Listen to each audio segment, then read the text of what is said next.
pesak chu kalhen kut lai khan ya hen hi enge hetiang hi chang doi din te lo kan ti khan ya Hebrew chuan matcha tia hi mo hen aram te khane engma ahang lawa ahanga kan al lawa thum lawa engtin ma tuina ba kan nei lawa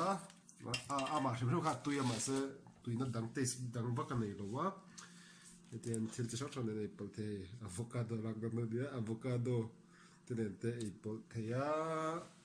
chocolate ten engeng mo ten nei palte tin thil dang posian thea i mo hen hi Mazzarol tia tian hi tian rola chunga henin sa ten da alu ten da ta han chang chang se hi midala hi rice kan e china ma se to chuan doi dim tel lo kut ani wa khan rice ai kan ei thei lo wa chuan hang kan rice ai tur ani da tui don khop mai